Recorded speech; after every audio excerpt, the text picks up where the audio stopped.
पटना में नीतीश कुमार की सरकार के खिलाफ मार्च निकालना चिराग पासवान के लिए महंगा पड़ रहा है। चिराग पासवान की पार्टी के 8 नामजद नेताओं सहित सैकड़ों लोगों पर जिनका नाम दर्ज नहीं किया गया है, उन पर पटना पुलिस की तरफ से एफआईआर दर्ज कर लिया गया है।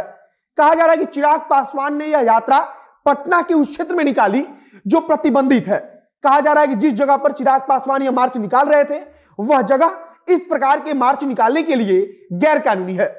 जिन नामजद लोगों पर मुकदमा दर्ज किया गया है, उनमें जहानाबाद के पूर्व सांसद अरुण कुमार तथा हुरास पांडे और लोक जनशक्ति पार्टी रामविलास से जुड़े हुए कई अन्य बड़े नेताओं का नाम शामिल है।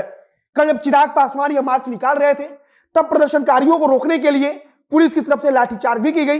पुलिस की तरफ से कहा गया है कि कल जिस प्रकार से चिराग पासवान की पार्टी ने मार्च निकाला, उससे राजधानी पटना में अफरा तफरी का माहौल बन गया तथा बीच सड़क हंगामा भी किया गया और धक्का मुक्की की गई। और जिस इलाके में यह सब हुआ, वह इलाका इन कार्यों के लिए प्रतिबंधित है।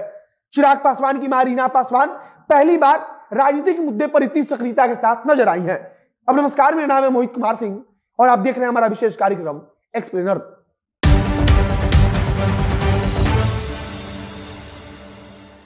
चिराग पासवान कल जिस प्रकार से बिहार बचाओ यात्रा निकाल रहे थे, वह यात्रा कहीं ना कहीं भविष्य में उनके लिए ज्यादा लाभदायक होने वाली है।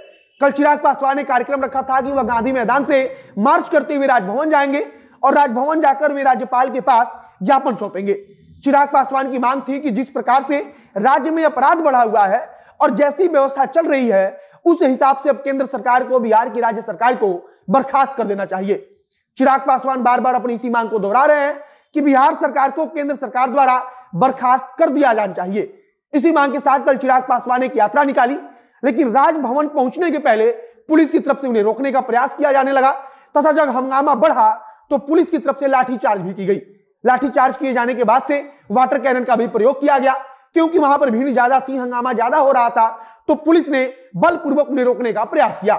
चिराग पासवान इस दौरान सरकार पर आक्रामक भी नजर आए और चिराग पासवान को इस यात्रा के दौरान गिरफ्तार भी कर लिया गया। गिरफ्तारी के बाद चिराग पासवान ने कहा कि जितनी पुलिस आज हमको रोकने के लिए बिहार सरकार ने लगाई है, नीतीश कुमार ने लगाई है, अगर उतनी पुलिस अपराध को रोकने के लिए लगाई जाती तो राज्य में कहीं भी अपराध होता ही नहीं। चिराग पासवान को गिरफ्तार किया गया तथा इसके बाद अब उनके कई नेताओं पर एफआईआर भी दर्ज कर लिया गया है। जिन लोगों पर एफआईआर दर्ज हुआ है, उसमें जहानाबाद के पूर्व सांसद अरुण कुमार है, जिन्होंने कुछ दिन पहले ही अपनी पार्टी का विलय चिराग पासवान की पार्टी में कर दिया है। इसके अलावा हुलास पांडे का नाम भी शामिल है। लोक जनशक्ति पार्टी रामविलास के कई अन्य नेताओं पर भी मामला दर्ज किया गया है, जिसमें प्रदेश अध्यक्ष से लेकर कई अन्य पार्टी के अंदर जो महत्वपूर्ण पदों पर कार्य करने वाले नेता शामिल हैं।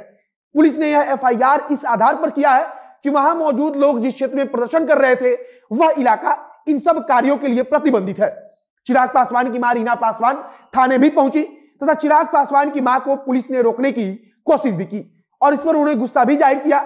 उनकी तरफ से कहा गया कि अगर कोई भी प्रतिबंधित इलाका था तो फिर इसके बारे में जानकारी पहले ही दे देनी चाहिए थी। चिराग पासवान की मां रीना पासवान पहले राजनीति से बिल्कुल ही दूर रहती थी, लेकिन अब चिराग पासवान की मां राजनीतिक रूप से धीरे धीरे सक्रिय हो रही है। रीना पासवान जब कल खुद थाने पहुंची तो फिर इसके कई संदेश भी गए और खासकर जनता में इसका एक अलग प्रभाव गया। जब पूर्व केंद्रीय मंत्री रामविलास पासवान का निधन हुआ था, उसके बाद इस बात के कयास भी लगाए जा रहे थे कि उनकी जगह पर रीना पासवान को ही राज्यसभा में भेजा जाएगा। उसके बाद कई अलग अलग मौके पर रीना पासवान अपने बेटे चिराग पासवान के लिए अपील करने को मीडिया के सामने आई हैं और इस बार रीना पासवान खुद सड़क पर भी उतर गई। मतलब कि कुल मिलाकर रीना पासवान भी अब राजनीतिक रूप से धीरे धीरे सक्रिय हो रही हैं और हो सकता है कि चिराग पासवान की अपनी रणनीति हो तथा अगर चिराग पासवान की रणनीति है तो भविष्य में उनके लिए यह अच्छा भी साबित हो सकता है। फिलहाल अभी चिराग पासवान की गिरफ्तारी के बाद से आज पटना पुलिस ने उनकी पार्टी के 8 नामजद नेताओं सहित सैकड़ों जो अज्ञात लोग हैं, जो अज्ञात कार्यकर्ता है, उन पर मामला दर्ज किया है। आगे कुछ भी नया अपडेट आएगा, कुछ भी नई जानकारी आएगी तो हम आप तक पहुंचाएंगे। इस वीडियो को समाप्त करते हैं। वीडियो को शेयर करते जाइएगा और अगर फेसबुक पर देख रहे हैं तो पेज को भी लाइक कर लीजिए तथा अगर यूट्यूब पर देख रहे हैं तो चैनल को सब्सक्राइब कीजिए। मिलते हैं फिर बहुत जल्द अगले वीडियो में। कैमरे के पीछे खड़े हैं अनुराग और मैं मोहित कुमार सिंह। बहुत बहुत धन्यवाद।